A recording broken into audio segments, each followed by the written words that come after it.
Bienvenue à toutes et à tous, merci de nous rejoindre dans cette nouvelle édition d'information sur Grand Littoral TV. L'actualité tout de suite et le plan vélo récemment annoncé par le Premier ministre Édouard Philippe. Suffira-t-il à faire de la France un territoire de cyclistes? Alors c'est loin d'être sûr. Selon l'association Droit au vélo, ce sont près de 50 millions d'euros par an qui ont été promis pour l'aménagement des infrastructures. C'est bien mais pas assez, comme l'estime l'ADAV qui exprime une demande de plus en plus forte des usagers pour les vélos, notamment en ville. Et l'association pointe du doigt certains points noirs dans les agglomérations en matière de développement du vélo comme moyen de déplacement durable.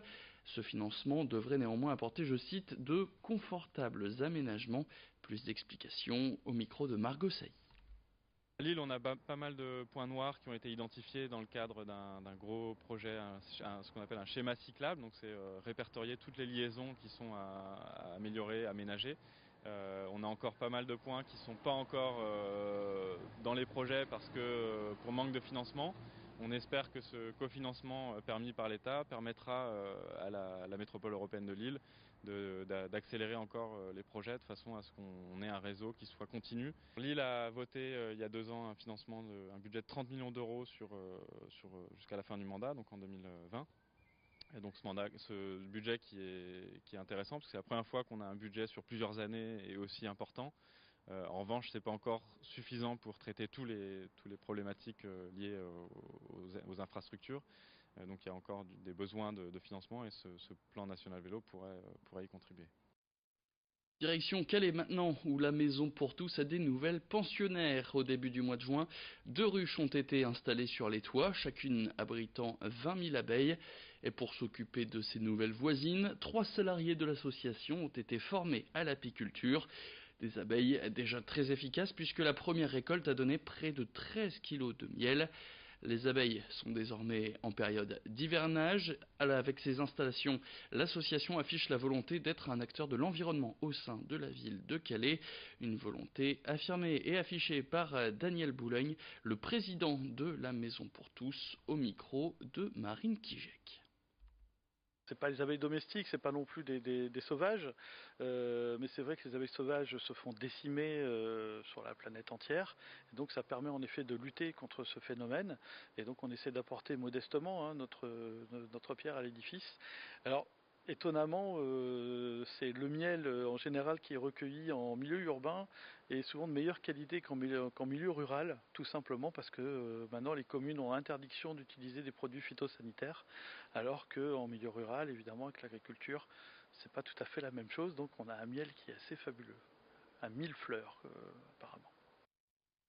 Animaux, toujours. Et puis ça y est, nous sommes à moins de 100 jours de Noël. Il reste encore pas mal de temps pour préparer les cadeaux ou les repas de famille, mais on va quand même vous présenter un des produits phares de la saison et de la région. Direction Lic, dans le Pas-de-Calais. Le village est célèbre pour ses dindes et il se prépare logiquement avant ce grand rendez-vous des fêtes de fin d'année. Alors avant que vous n'alliez y chercher votre volaille pour la fin décembre, voici l'envers du décor présenté par Brieux Gorchy. Dans le petit village d'Auquingan, il y a 100 fois plus de volailles que d'habitants. Élevés en plein air, les milliers de pintades, de poulets et de dindes n'hésitent d'ailleurs pas à se faire entendre. Alors que ces mêmes dindes se retrouveront dans votre assiette à Noël, sachez que lorsque les agriculteurs reçoivent les poussins, ces derniers ne sont âgés que d'un tout petit jour. C'est des dindes que j'ai eues vers le 10 juillet et qui seront abattues vers le 20 décembre. En fait. Notre métier, c'est de produire, quoi. Hein. C'est de produire, et puis au mieux, et puis de livrer une belle marchandise, nourrie à base des produits d'exploitation, voilà. Disons qu'on produit un produit local qui est commercialisé dans le Nord-Pas-de-Calais principalement, et puis j'ai la proximité au niveau de l'abattoir, qui est à 2,5 km de chez moi, quoi. Comme les 80 éleveurs de la coopérative, Philippe Foulon envoie ses bêtes à l'abattoir de Lic. La volaille est donc abattue, découpée et conditionnée en une matinée. Cette chaîne de production ultra rapide permet de proposer la viande en magasin en une seule journée et de garantir ainsi une qualité maximale. On a un cahier des charges très draconien qui garantit, puisqu'en fait on va garantir tous les process d'élevage, de fabrication par une céréale principalement de la région. avec un traitement qu'on garantit sans antibiotiques. Donc ça garantit vraiment une volaille. On est toujours dans l'innovation grandissante pour maintenir et garantir toujours une satisfaction et une qualité meilleure du produit. Et là d'ailleurs, on est en train d'essayer de trouver et de garantir et de pouvoir garantir une volaille sans OGM. Pour se repérer dans tous ces produits, les logos Label Rouge, Saveur en Or ou encore IGP attestent de la qualité et de la provenance locale du produit. Quant à la mise en rayon de ces fameuses dindes de Lick, il faudra encore patienter car leur commercialisation n'est pas prévue avant les fêtes de fin d'année. Et ce lundi à Calais, c'était la 26e édition de la célèbre course de garçons de café. Si vous n'en connaissez pas le principe, des professionnels de l'hôtellerie-restauration reçoivent un plateau avec dessus une bière, un jus de fruits, un verre de mentalo et un verre de grenadine qu'ils doivent amener le plus vite possible à l'arrivée.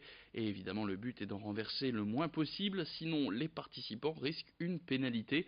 Le parcours, lui, est long de 5,5 km. Et s'il règne quand même un certain esprit de compétition, le but est surtout de clôturer la saison estivale avec le sourire. Au cœur de la course, Corentin Escaillé a posé son plateau et tendu son micro aux participants de cette course. Vous allez le voir, si certains sont très concentrés, d'autres le sont beaucoup moins. Là, c'est la chaleur. Ouais, il fait très chaud, porté, puis qu'on est vraiment en tenue, du coup c'est un peu très dur. Mais sinon ça va aller, on va tenir jusqu'au bout. C'est des chapelles, priorité, chapelles, l'ambiance et rencontrer les clients qui sont sur le trottoir. C'est fin de saison. On a fini la saison d'été, donc on se fait plaisir à s'amuser entre collègues et faire les collègues sur la route. On a gagné, oui l'an dernier, on a fini quand même deuxième. Allez trier, on en sera encore là. On reste du côté de Calais avec cette actualité en bref avant de se quitter. Depuis le mois de décembre, un mandat d'arrêt européen avait été lancé contre un Soudanais recherché après la découverte du corps en décomposition de sa compagne dans un sac de sport à Calais. Lui a été retrouvé cet été dans un centre de réfugiés en Italie. Il vient d'être transféré en France, a comparu ce lundi au tribunal de Boulogne-sur-Mer avant d'être incarcéré. Fin de cette édition, merci à toutes et à tous de l'avoir suivi. Le retour de l'actu sur Grand Littoral TV, c'est dans le prochain quart d'heure.